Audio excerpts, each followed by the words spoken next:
I'm metal detecting for gold nuggets today, and I got a really strong target. And I want you to come with me so we can dig it out together. All right, there's my wife strip. It's got a nice cut to it, don't you think? And the target's down in there, down in the deep part of that caliche. Now y'all remember this is my wife's strip. Now she's gonna be up on the surface today working the hoist. It's just too much work for me to be running up and down, coming back, mucking and all that. So I told her whatever we find in here, shh, I'll give to her, but no, you know we're not gonna do that. I'm gonna be giving it to you guys. So don't tell her, okay? Anyway, this is her drip, and of course mine's a wobble pop strip over here. I got a really strong target right back in here. That's why we dug this out like a little chimney to try to get our detectors in there. I still haven't got to it, but it's really loud. But I feel we're close, so what I'm gonna do is we're gonna dig it out together, see what it is. So enough jaw jacking, let's dig this monker out. All right, see what we got here.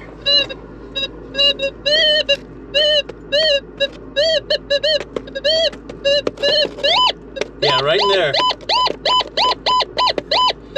And I got a really good indicator on my detector. Yep, got a good indicator of gold on there, you see that? All right, we'll try to dig them out, and if not, we'll have to use a jackhammer. So let's get this thing out, because I'm excited, but shh, don't tell my wife. There's that beautiful red clay right up in there, you see that? And there's that really hard caliche right there.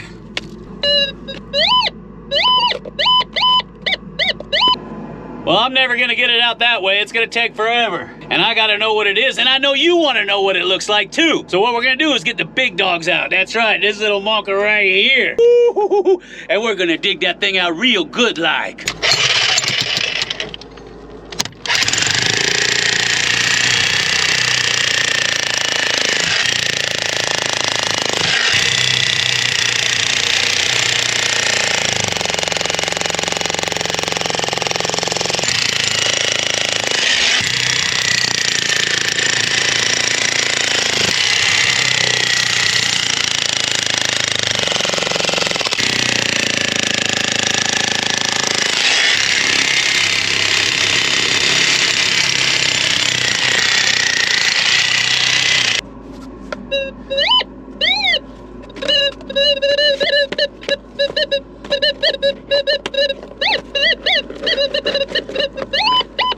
Oh yeah, it's out.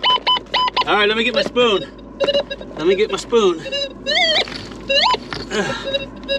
Oh, hush. Where's my spoon? Ah, where's my spoon? All right, let's take a look. I don't think I can do this with one hand. Okay. Oh, stay still.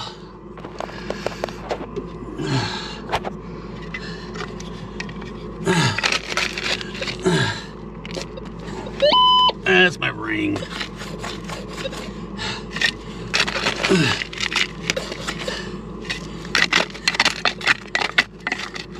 Who is that?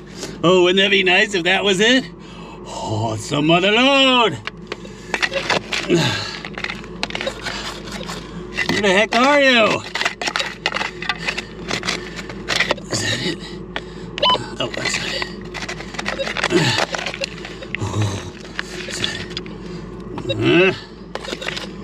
Come on. Where the heck is it?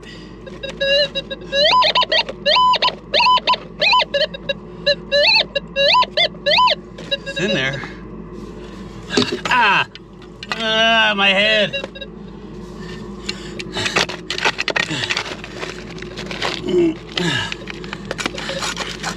What the heck? Where the heck are you?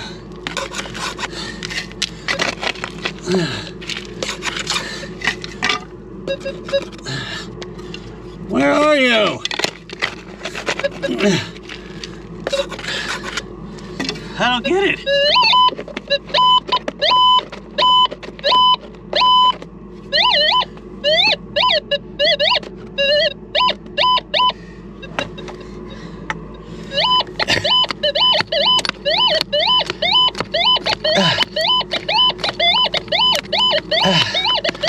Gosh! Is that it? No.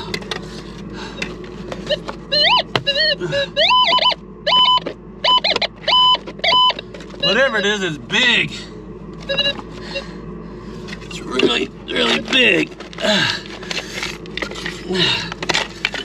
Oh, I wish they'd make a detector that stays.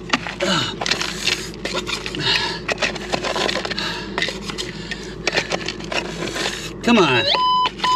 Ah, finally!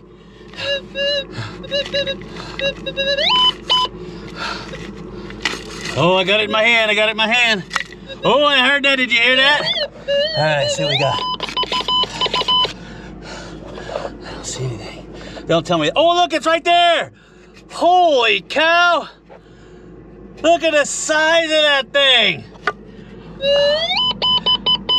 Whoa! That's a nugget! Oh my gosh. Look at that. Make sure there's nothing left in the scoop. Okay. Oh, look at that. Is that not the biggest nugget you've ever seen? Huh? Oh, that's nice. I gotta check my hole, make sure there's nothing left.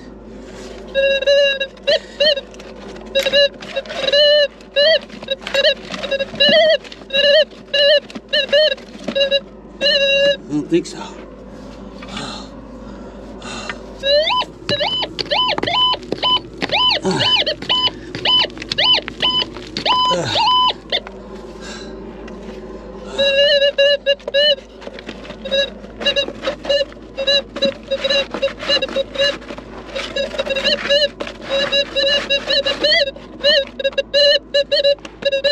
Is that another one? Now the rule of thumb is if you find a nugget, you go over the area again. If you hear the slightest sound, you check it because nuggets usually travel together in whole families. So don't forget that. I'm gonna check him anyway. It doesn't sound like anything, but I'll check him anyway. Right there. Get out of there.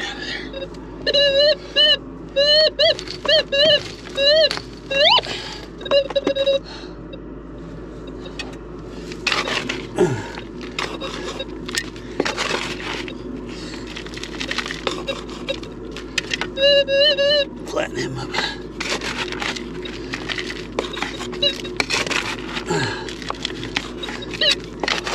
I don't hear anything. Probably nothing.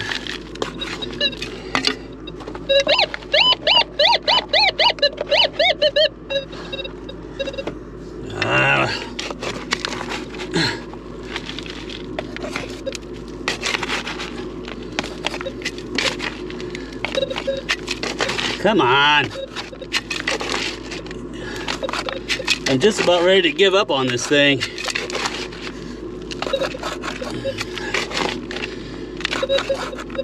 Because I don't think it's anything.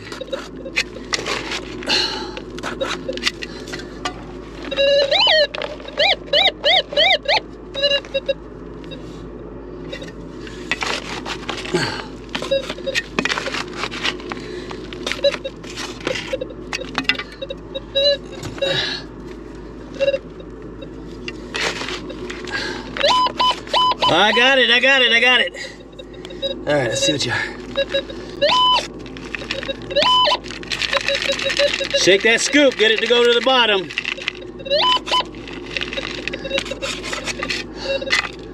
Ah! Nakon! Are you kidding me?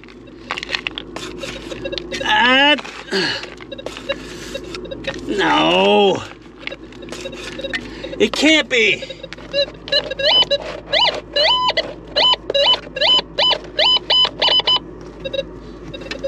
What the?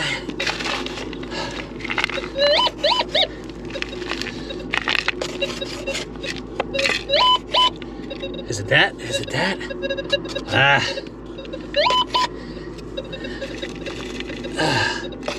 All right, it's in my hand.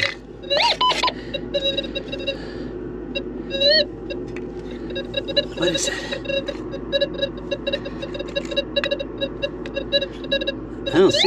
I don't see nothing. Do you?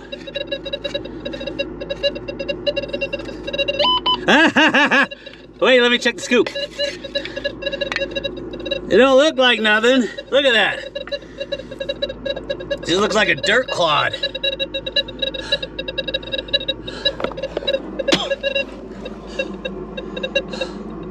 Oh yeah, you can see the gold on it. You see that?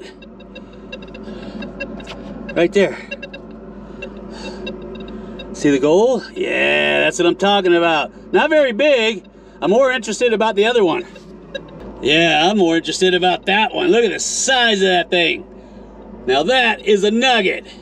Oh, big meaty nugget. Come to Papa, baby. Ooh, not bad at all, huh? Oh, you ain't getting away from me. Now remember, shh, don't tell my wife, because she's going to want that nugget. And I got to give that thing away. And if she finds out, oh, she ain't never going to let me dig in her drift again. All right, now you see all this muck that's in here? We're going to go ahead and we're going to muck it out. And we're going to run it through the wash plant, because I don't know if there's any fine gold stuck in that clay. And we're even going to punch down about 3 inches into that caliche bed, just to make sure we got every speck of gold that might be stuck in the little cracks and crannies of that caliche. And that's what you should be doing too if you're ever hunting gold on bedrock or false bedrock like what this is you want to get into that bedrock, because all the gold is settled down to the lowest point, and if there's any cracks or crannies or fissures, that's where the gold's going to be hiding, the highest concentrations. So that's what we're going to do, blow it all out, and then we're going to lay some track in. Ooh, I know you want to see how that process is done, and then I got a surprise for you, because a lot of you wrote in and you said you wanted to see something. Well, I'm going to show it to you, so just keep them pants on. And I got an update on the sump pump that we installed in the bottom of the shaft. Now, as always, you guys get a choice. You got $6 Million Man, hillbilly banjo music, or hardcore rock and roll. What's it gonna be, huh? Leave your request down below and maybe we'll play it. But in the meantime, you know what you're getting, right?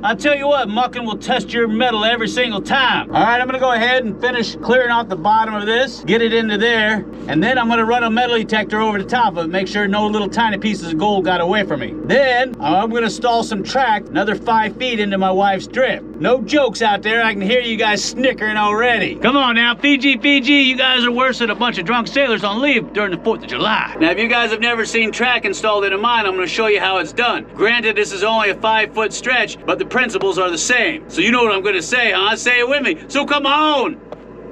Let's go! Now, for most of you out there that don't have a degree in mining or the knowledge background to understand the terminology, allow me to educate you. What I'm standing in right now is considered a drift. Now, this is a drift mine, and the definition of that is that because we're drifting along the top of a caliche bed, that's our false bedrock. This would be considered a drift, even in a hard rock mine, if it's following along the course of the vein. If it's cutting perpendicular to a vein, it would be called a cross cut. And you have winzes that are in the floor, which are shafts that connect one level to another, and a raise, which connects the bottom to the top. So just keep in mind that winzes go from the top down, raises go from the bottom up. Now, a lot of times they'll sink a winze as an exploratory shaft to see what's down below, or if they're trying to connect the lower level to the upper level. Raises are usually dug from the lower to the upper levels, and what they're doing is exploring for ore bodies, because a lot of times raises turn into stopes, and then they'll actually use a process called cut and fill when they start stoping. And of course, there's other terminology for stoping, like block caving, shrinkage stopage, things like this. But for the most part, in the mines, you're going to see what's called cut and fill. Now these would be called the ribs, that would be called the back, that would be called the face. Think of it as being inside of a snake. This is the heading that we're traveling right here. Now also keep in mind that you have different types of shafts. You have vertical shafts and you have incline shafts and decline shafts. Vertical shafts, just like they say, they go straight down. Inclines are any type of a slanted shaft that has a dip of more than 30 degrees, and if it has a dip under 30 degrees, it's called an incline shaft. Most of your larger mines like Newmont and Barrick, they have what's called a decline shaft that they drive the heavy haul trucks down, and the LHDs, the load haul dumpers. Now I get asked all the time, Jeff, is this a hard rock mine you're in or a placer mine? Technically, this is a paleoplacer mine because what we're doing is we're looking for placer deposits, not hard rock deposits. We've dropped a shaft down to the artificial bedrock and we're drifting along the top of it, looking for any of those old auriferous channels that contain gold in the gravel that were deposited during the late Cretaceous or Precambrian period. So that's what we're doing down here. And when you start looking at these different clay seams and the caliche beds, you start to understand the stratigraphy of it all. And then it starts to make sense what happened back then during the very many episodes of evaporation and then of course flooding. So you have all these different episodes going on over the course of a million years. What you're doing is you're looking back in time when you start looking at all these different clay seams. Now a lot of you guys out there asked us about the root systems that are down here. We're 40 feet underground. And some root systems will actually go down 100 feet. And a lot of mining companies know that. And what they'll do is they'll sample the leaves of some of these trees because they know the roots go down 100 feet. What they'll do is they'll do a geochem test on the leaves. They'll burn it and then run it through a series of solutions and find out if there's any particles of gold in the leaves. That'll tell them if the tree roots have actually intercepted any kind of a reef, or here in the United States it's referred to as a vein, because those roots can save mining companies a lot of time and money in core sampling. Now we've got roots that have come down 40 feet, and a lot of you guys wanted to know what they were. I'm really not sure, but I got an idea to find out what they are. So what I'm gonna do is I'm gonna take this plastic bag and I'm gonna grab samples of these roots, and I'm gonna plant them in soil and water them, put them in sunlight, and see what grows from them. Huh? What do you think about that? Now I'm not saying that something will grow, but it's worth a shot, huh? Hopefully I don't bring something back that's been extinct since the Cretaceous. All right, there's one right there, you see that? So we're gonna dig him out of the wall. We're gonna dig him out of the wall. Look at these guys right here, you see that? There's another one right there. Look at these. Look at that. There's one, there's two, three, four. They feel kind of dry. All right, I got them in the bag.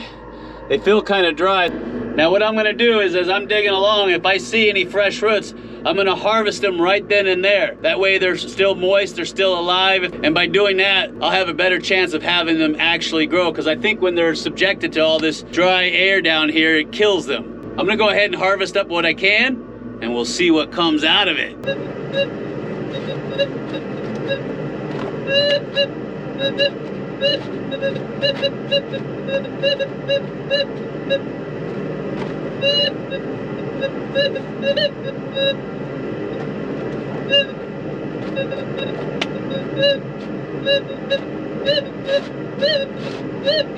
That sounds interesting. That sounds interesting. All right, first thing we're gonna do is put in the sleepers. These are the sleepers, or also known as ties. So that's the first thing you want to do, and you want to put them in level too, and space them properly.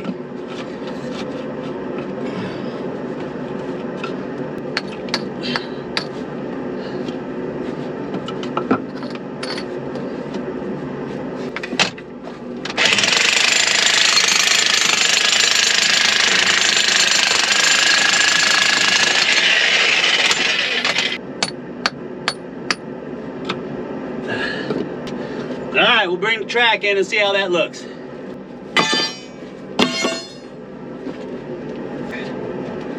Now I'm gonna have to bring these up a little bit because they're not sitting flush with the other track. That looks pretty good. It's all leveled off, spaced right. So what I'm gonna do now is attach this piece of track with the existing track, and I'm gonna show you how I'm gonna do that. And then we'll put in we're not gonna be using spikes, but we'll use screws to hold this thing in. Now most mines will have what's called a piss ditch. I know it sounds kind of funny, but it's usually on the side, and they'll cut a deep little trench there so all the water will flow out. And yeah, sometimes they use it as a bathroom, so that's how it got the nickname piss ditch. We're gonna have a little one here on the side just in case. It's always nice to have some room over here to throw wood or tools or supplies or what have you. Now, to bend this track to get the curves, we use a hydraulic bender. But in the old days, they used what was called a Jim Crow, and they still use that in some of the smaller mines. The larger railroad systems, they use a hydraulic system, so much easier, but that's how you bend rail. All right, let's get this thing installed because I'm tired of jaw jacking. I need some gold. Now, these are called fish plates. These are what attach one track to the next, and all your mines have them. And you got holes that are drilled in the rail itself. You're simply gonna bolt this one to this one. This is how it's been done since rail was invented.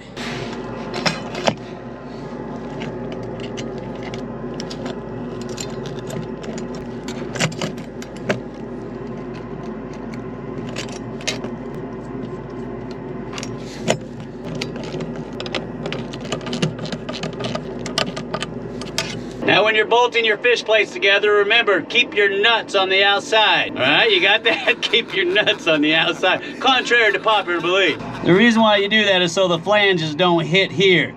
If you got your nuts over here, the flanges will hit, and it ain't gonna be pretty. Got my nuts on the outside, just the way I like them. All right, we're gonna go ahead and attach the rails to the sleepers or the ties, and I recommend you get yourself a track gauge. This is our track gauge that we're using here.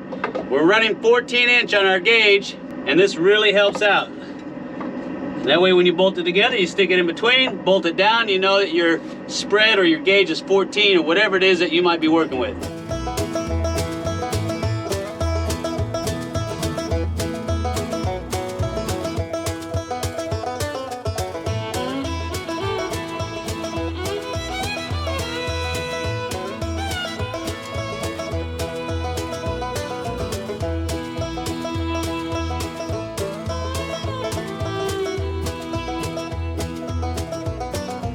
Of course, now all you do is you backfill between the ties or the sleepers, and you get a nice solid ballast going on there.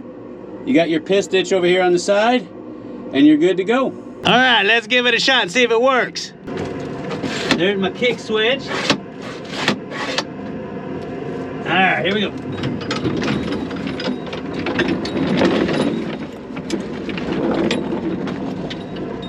Yeah. Works pretty good. I like it.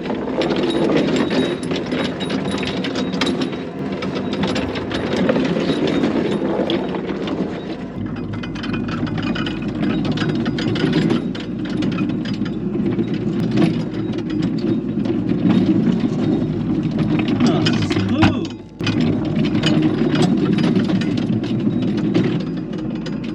Oh, I tell you what, I'll be laying track from here to next week. Once you understand how it works, it's not hard to install track at all. What, a few more 10-foot links and we'll get electric tram down here. What do you think about that? Ooh, I bet you'd like to see that, huh? I got something really special I want to show you, so just keep them pants on.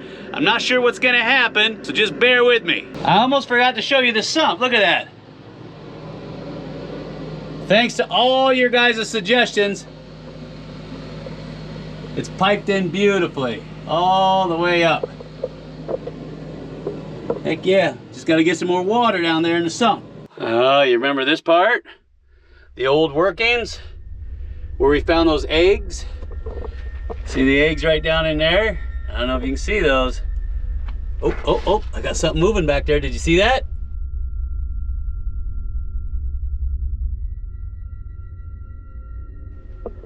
Did you see it moving? All right, let's get these and get out of here. It's kind of creepy in here. All the cave systems that are down here, stuff's moving. Remember those eggs we found down here? Well, a couple of you all said, hey Jeff, why don't you collect those eggs up and put them in water and see what happens? And that's exactly what we're gonna do. See what happens. All right, I don't know if you can see them, but I got a whole bunch of little eggs right there. See them? If I can get some light on here for you. I don't know, can you see that now? See the little eggs all over the place? Huh? Ooh, nasty little eggs. Okay, they glow really well when I put my light on them, see that? All right, I'm gonna collect them all up and put them in a little vial, see what happens. Ah, look at them all. Look at them all, Bubba. Put my little jar there. I'm trying not to get dirt in the water. See that? There's another one. Ooh, there's a nice good one right there. See that? Get down in there. There's a big fat one right there. You see that one? Ooh, he's a big one. Oh yeah. Nice round one right there. See that? Get down in there. Oh, there's another one right there. Ooh, that's a big fat one. Look at that. Oh yeah. Ooh, they're all over the place. It's freaking me out. Look at that. Let me put the lid on them. Look. There they are. All the eggs. See the eggs? Can you see them? Tasty. Now we're gonna see if anything hatches from them. Yeah. I'll put a snapshot up of them later.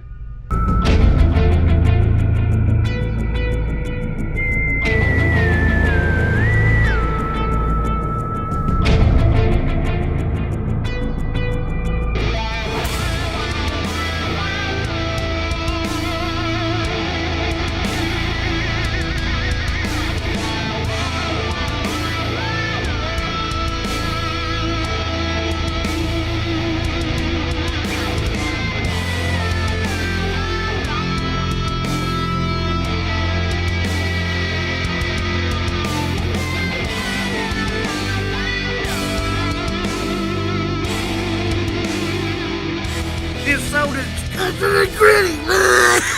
It's the nastiest thing. All right, well, I'm gonna get on out of here because I got a lot of gold to dig up out of this mine. Now, if you want to see more drift mining videos, just click on that one right there. It's a real good one, and it'll do a lot of explaining for you. And if you're new here and you want to get in on some of this gold that we're giving away coming out of this drift, just click on that big fat P right there. Make a $10 pledge and you're in like Flint. And I'll see you guys on the next video.